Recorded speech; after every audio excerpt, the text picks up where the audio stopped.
नमस्कार दोस्तों, आज की इस खास चर्चा में बहुत बहुत स्वागत है। भीषण गर्मी के दिनों में एयर कंडीशनर यानी एसी किसी जीवन रक्षक से कम नहीं लगता है ना?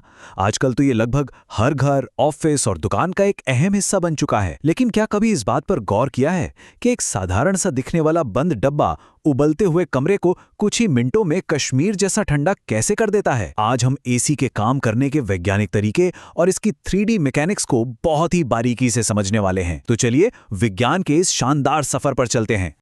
आगे बढ़ने से पहले आइए कूलिंग सिस्टम से जुड़े सबसे बड़े मिथक को तोड़ते हैं।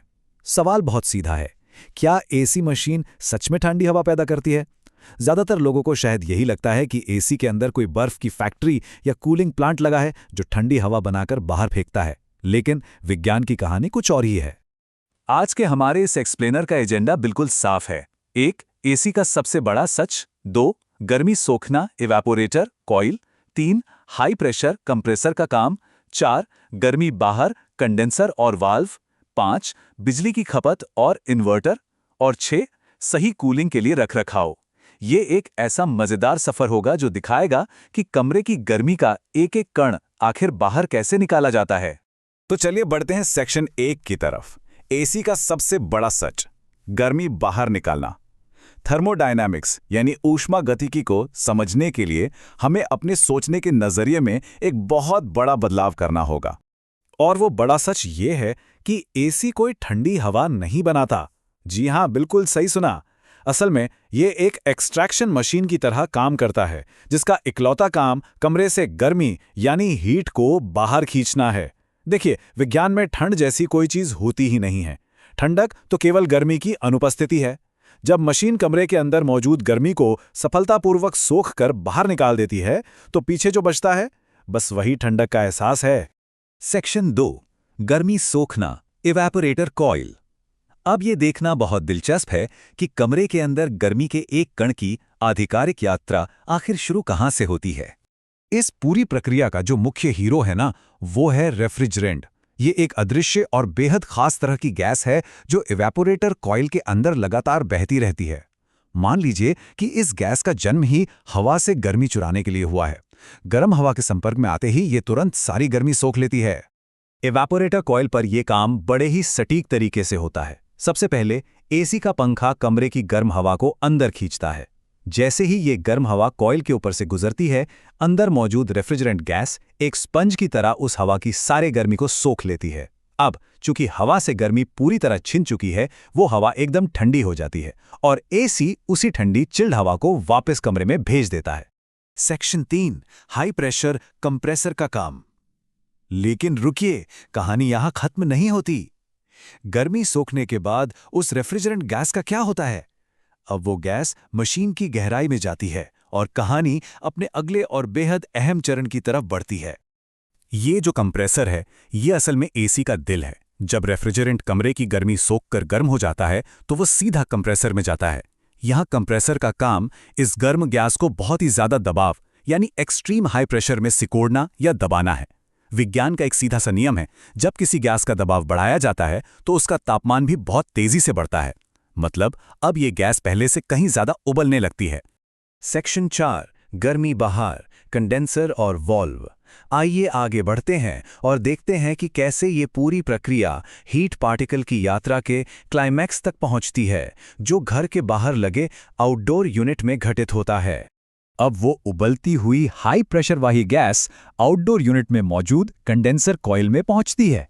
यहाँ एक बहुत बड़ा पंखा लगा होता है जो बाहर की ताज़ी हवा को इस कॉइल के ऊपर से तेजी से फेंकता है। चूंकि गैस का तापमान बाहर की हवा से भी कहीं ज्यादा होता है, इसलिए गैस अपनी सारी फंसी हुई गर्मी को बाहर की हवा में छोड़ देती है। यही वजह है कि जब भी एसी के आउटडोर यूनिट के पास खड़े हों तो लगता है जैसे किसी हीटर के सामने खड़े हैं। गर्मी बाहर छोड़ने के बाद एक बहुत ही नाटकीय बदलाव होता है। गैस ठंडी होकर तरल यानी लिक्विड फॉर्म में बदलने लगती है। लेकिन कमरे की गर्मी को दोबारा सोखने के लिए इसे फिर से बर्फ जैसा ठंडा होना पड़ेगा। यहीं पे एंट्री होती है एक्सपेंशन वाल्व की। ये वाल्व अचानक से उस तरल का प्रेशर एकदम से नीचे गिरा देता है, जिससे तापमान में भारी गिरावट आती है और रेफ्रिजरेंट जमे हुए लिक्विड की तरह ठंडा हो जाता है। अब ये गैस फिर से कमरे में जाने के लिए पूरी तरह तैयार है।